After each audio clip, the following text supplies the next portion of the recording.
Good morning children, class 9। आज हम श्याम शरण गुप्त की कहानी काकी पढ़ेंगे। काकी कहानी जो है ये एक मासूम बच्चे की कहानी है। श्याम शरण गुप्त जो हैं उनकी बहुत चर्चित और अत्यंत मार्मिक कहानी है।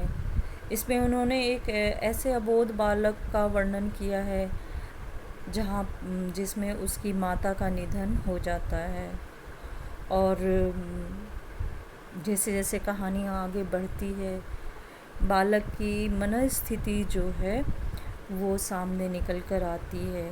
बहुत मर्मस्पर्शी कहानी है ये वाली, इसमें कि उस बच्चे का नाम श्यामू है, और उसमें जो बच्चा है वो होता ये है कि जब उसकी माँ का देहांत हो जाता है तो वो अपनी माँ को ही सिर्फ याद करता है और उनके लिए रोता है। तो बहुत छोटा है, तो घर के लोग जो हैं उसे बताते नहीं हैं कि उसकी माता का निधन हो गया है। वो सिर्फ उसे यही बताते हैं कि तुम्हारी माँ जो है वो मामा के घर गई हैं, आ जाएंगी कुछ दिनों में।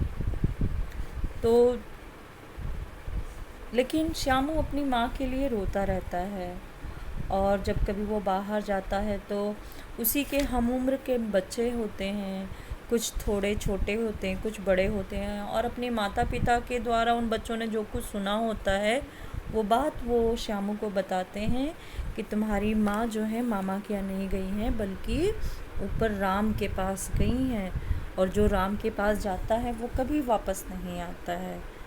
तो धीरे धीरे श्यामू को पता चल जाता है कि उसके घर के लोगों ने उसे झूठ बोला, और उसकी माँ जो है वो मामा के यहाँ नहीं बल्कि ऊपर राम के यहाँ गई हैं।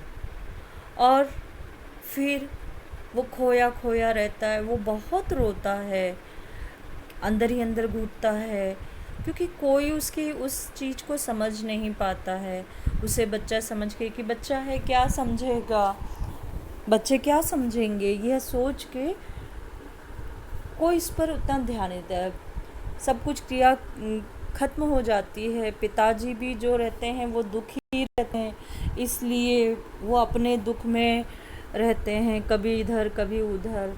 उनका ध्यान भी उतना नहीं जाता है श्यामू के पास में।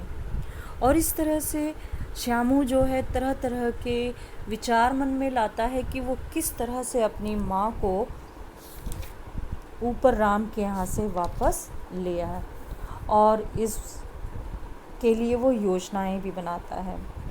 तो कहानी जो है वो श्याम शरण गुप्त की बहुत प्रसिद्ध कहानी है। और काकी की मृत्यु के बाद जब श्यामू दुखी रहता है लेकिन वह नहीं समझ पाता है कि मृत्यु क्या है। ऐसे में उसके समवयस्क साथियों से उसे जब पता चलता है कि उसकी काकी का देहांत हो गया है और वो ऊपर राम के पास चली गई हैं, तो अपने भोलेपन में वो क्या करता है, पतंग के माध्यम से अपनी काकी को नीचे लाने का प्रयास करता है कि वो उनको पुनः पाना चाहता है। इसलिए वो पतंग के सहारे अपनी काकी को लाना चाहता है। पतंग का आइडिया उसके दिमाग में कहाँ से आता है, ये जब हम कहानी पढ़ेंगे तो उसमें हम देखेंगे। तो वास्तव में जो बाल मन है ना, वो कल्पना की ऊंची उड़ानें उड़ता है, ये भी उसमें बताया है। साथ ही इसमें एक मार्मिक चित्रण ये है कि बालकों के लिए, बच्चों के लिए उनकी माँ का स्थान क्या है, क्या स्थान रखती हैं माँ। माँ के बगैर एक बच्चे की क्या स्थिति होती है, क्या उसके अंदर तड़प होती है अपनी माँ के लिए, ये इस कहानी में हमें देखने के लिए मिलेगा। हम इस कहानी को पढ़ते हैं। बहुत प्यारी कहानी है ये, कि उस दिन बड़े सवेरे श्यामू की नींद खुली तो उसने देखा कि घर भर में कोहराम मचा हुआ है। उसकी माँ नीचे से ऊपर तक कपड़ा ओढ़े हुए कंबल पर भूमि शयन कर रही है ना, ज़मीन पर लेटी हुई है, और घर के सब लोग उसे घेर कर बैठे बड़े करुण ढंग से विलाप कर रहे हैं और ज़मीन पर कपड़े से तक कपड़ा ओढ़े हुए हैं, ज़मीन पर लेटी हैं। और जो घर के लोग हैं, बाकी सदस्य हैं, वो उसके आसपास में बैठे बहुत ज़ोर ज़ोर से रो रहे हैं, बिलख रहे हैं। लोग जब उमा को शमशान ले जाने के लिए उठाकर ले जाने लगे, तब श्यामू ने बड़ा उपद्रव मचाया। लोगों के हाथ से छूटकर वह उमा के ऊपर जा गिरा। उमा यानी श्यामू की माँ, काकी जिसको वो कहता था। बोला, काकी सो रही हैं, उन्हें इस तरह उठाकर कहाँ लिए जा रहे हो? मैं न जाने दूंगा। लोग बड़ी कठिनाई से उसे हटा पाए। काकी के दाह संस्कार में उसे नहीं जाने दिया। एक दासी राम राम करके उसे घर पर ही संभाले रही। दासी ने उसे अपने घर पर मतलब उनके घर में उसको संभाल कर रखा, उसे जाने नहीं दिया। यद्यपि बुद्धिमान गुरुजनों ने उसे विश्वास दिला दिया कि उसकी काकी उसके मामा के यहाँ गई है। बड़े बुजुर्ग जो थे उन्होंने उसे मना लिया, बता दिया कि फुसला लिया कि तुम्हारी माँ जो है मामा के यहाँ गई हैं और कुछ दिनों में आ जाएंगी। बड़े बुजुर्ग अपने अनुसार उन्होंने उसको समझाने का पूरा प्रयत्न किया और समझा भी लिया, परंतु असत्य के आवरण में सत्य बहुत समय तक छिपा न रह सका। बड़े लोग ये ध्यान नहीं दे पाए कि बालक है, बच्चा है, और जब वो बाहर जाएगा तो उसे भी सच पता चल जाएगा। बच्चे आपस में कुछ ना कुछ तो बात करते ही होंगे ना। यहाँ वो सारी बातें दिखाई देती है कि बच्चे आपस में क्या बातें करते हैं। तो लोग, घर के लोगों ने, बड़े बुजुर्गों ने उससे जो असत्य बोला था, जो झूठ बोला था, उनका झूठ सामने प्रकट हो गया। वो सत्य छिप नहीं सका बहुत समय तक। आसपास के अबोध बालकों के मुंह से ही वह प्रकट हो गया। उसके साथ के जो बच्चे थे उन्हीं से उसको मालूम हो गया। यह बात उससे छिपे न रह सकी कि काकी कहीं नहीं, ऊपर राम के यहाँ गई है। काकी के लिए कई दिन तक लगातार रोते रोते उसका रुदन तो क्रमशः शांत हो गया, उसका रोना तो बंद हो गया, परंतु शोक शांत न हो सका।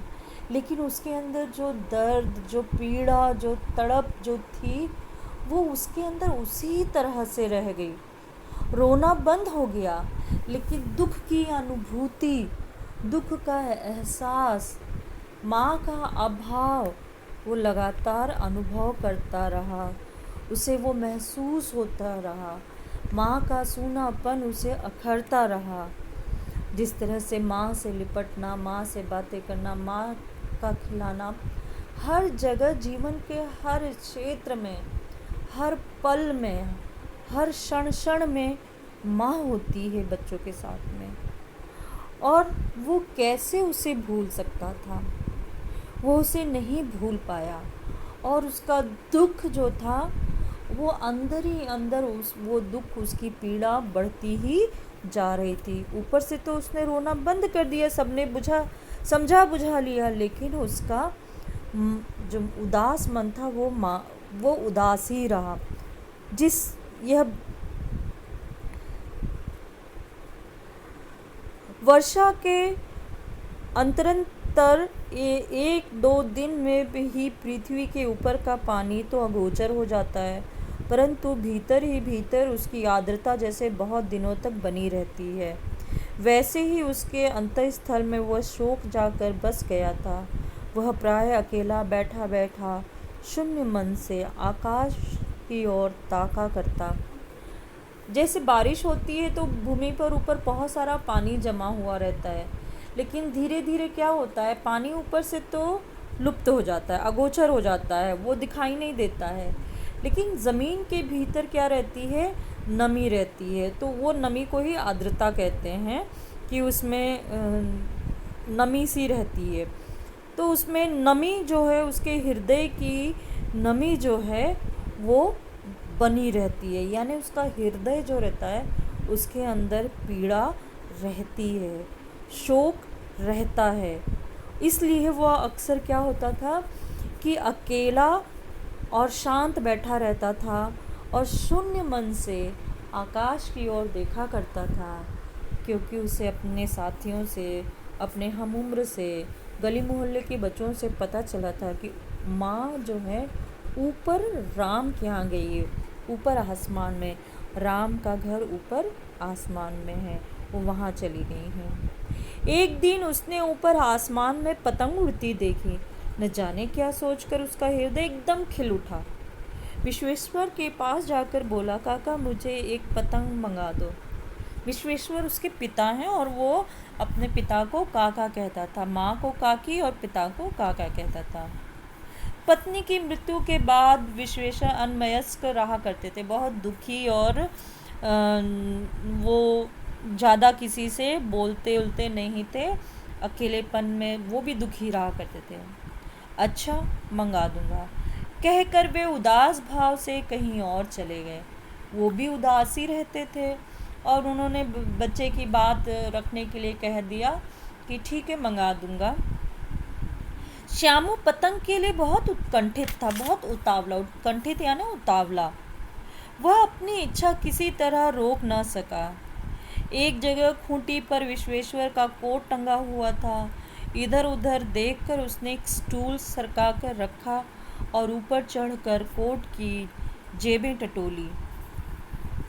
उसमें से एक चवन्नी का आविष्कार करके वह तुरंत वहाँ से भाग गया। ठीक है बच्चों, बाकी का पार्ट जो है अगले भाग में हम पढ़ते हैं, अगले ऑडियो में। आप अपना ध्यान रखिए और अपना काम कीजिए। Take care.